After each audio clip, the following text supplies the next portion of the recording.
The Death Cure by James Dashner. Chapter 18. Someone grabbed the back of Thomas's shirt and yanked him hard to the left. He stumbled and fell behind the cargo box, just as the sounds of glass shattering and electricity crackling filled the hangar. Several arcs of lightning threaded around and over the crate, singeing the air. They barely winked out before a round of bullets thudded against the wood. "Who'd let 'em loose?" Minot yelled. "Hardly think it bloody matters right now," Newt shouted back. The group crouched low, their bodies pressed against each other tightly. It seemed impossible that they could fight back from such a position. "They'll flank us any second," Jorge called out. "We need to start shooting back." Despite the wild attack going on around them, the statement struck Thomas. "I guess you're with us, then." The pilot looked at Brenda, then shrugged. "If she's helping you, then so am I. And if you haven't noticed, they're trying to kill me too." A surge of relief edged through Thomas's terror. Now they just had to make it onto one of those bergs. The onslaught had paused momentarily, and Thomas could hear shuffling footsteps and short barked commands. If they were going to gain an advantage, they needed to act quickly. "How do we do this?" he asked Minot. "You're in charge this time." His friend gave him a sharp look but nodded curtly. "Okay, I'll fire right, Newt fires left, Thomas and Brenda, you fire over the box. Jorge, you scout a way for us to get to your shuck berg. Shoot anything that moves or wears black. Get ready." Thomas knelt facing the box, ready to jump to his feet on Minot's signal. Brenda was right next to him, with two pistols instead of a launcher. Her eyes were on fire. "Planning to kill somebody?" Thomas asked. "Nah, I'll aim for their legs. But you never know, maybe I'll hit high by accident." "Okay," Minot shouted. "Now!" They made their moves. Thomas stood, lifting his launcher up and over the box. He fired without risking a look, and once he heard the grenade explode, he popped up to search for a specific target. A man was creeping toward them from across the room, and Thomas aimed, fired. The grenade burst into lightning as it hit the man's chest, throwing him to the ground in a fit of spasms. Gunfire and screams filled the air of the hangar, along with the staticky sound of electricity. Guard after guard fell, clutching their wounds, mostly in their legs, as Brenda had promised. Others bolted for cover. "We've got them running!" Minot yelled. "But it won't last long. They probably didn't realize we had weapons. Jorge, which berg is yours?" "That one." Jorge pointed toward the far left corner of the hangar. "That's my baby. It won't take long to get her ready to fly." Thomas turned to where Jorge had indicated. The berg's large hatch door, which he remembered from the group's escape out of the Scorch, lay open and rested on the ground, waiting for passengers to run up its metal slope. Nothing had ever looked so inviting. Minot shot another grenade. "Okay, first everyone reload, then Newt and I'll cover while Thomas, Jorge, and Brenda run to the berg. Jorge, you get her fired up while Thomas and Brenda cover us from behind the hatch door. Sound like a plan?" "Can the launchers hurt the berg?" Thomas asked. Everyone was jamming additional ammo into their weapons and pockets. Jorge shook his head. "Not much. Those beasts are tougher than a Scorch camel. If they miss us and hit my ship, all the better. Let's do this, muchachos." "Then go, go, go!" Minot yelled without giving any warning. He and Newt started launching grenades like crazy, volleying them all along the open area in front of their waiting berg.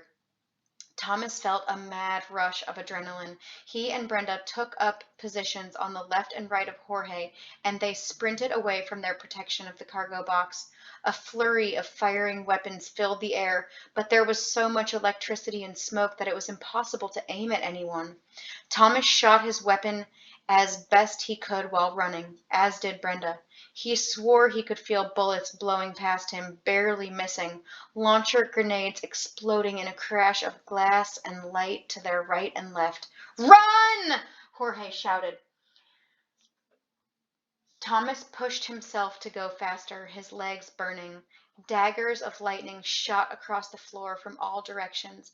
Bullets pinged against the metal walls of the hangar. Smoke twirled like fingers of fog in odd places. It all became a blur as he focused on the berg, now only a few dozen feet away.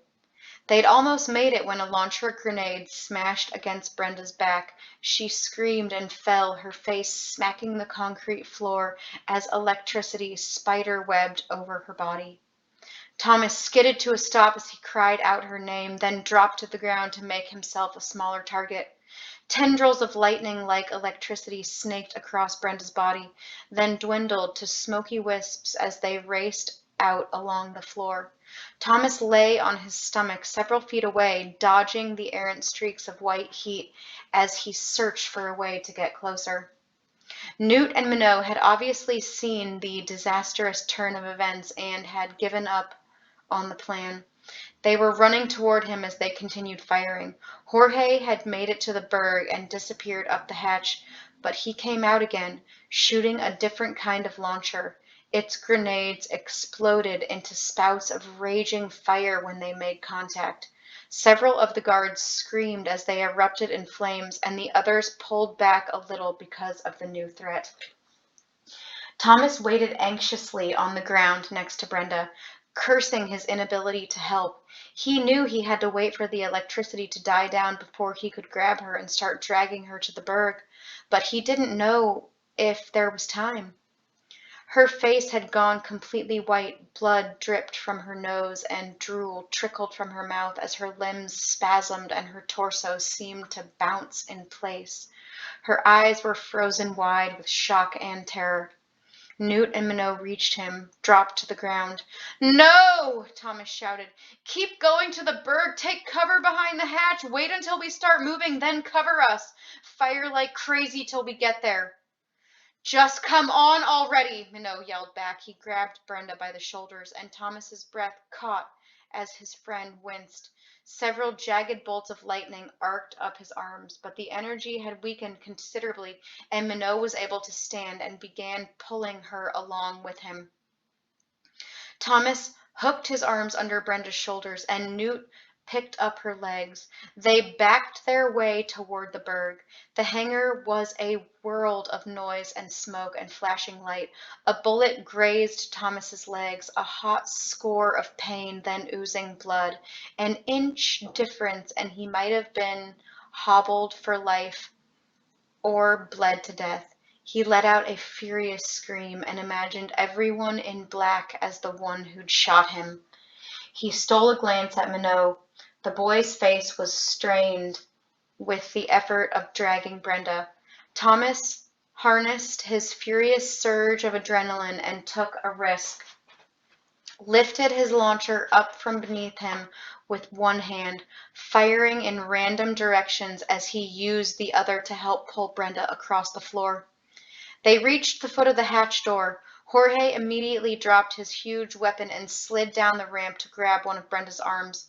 Thomas released his hold on her shirt and let Minot and Jorge yank her up into the ship, her heels thumping against the raised traction molding. Newt started firing his weapon again, releasing grenades left and right until he ran out of ammunition. Thomas shot once more and his launcher emptied as well. The guards in the hangar clearly knew that their time was about to run out, and the horde of them sprinted for the ship and opened fire once again. "Forget reloading!" Thomas shouted. "Let's go!" Newt turned and scrambled up the ramp. Thomas was right behind him. His head had just crossed the threshold when something thumped and cracked against his back. In an instant, he felt the burning power of 1,000 bolts of lightning strike him at once. He fell backward and tumbled end over end until he landed on the floor of the hangar, his whole body convulsing and his vision going dark.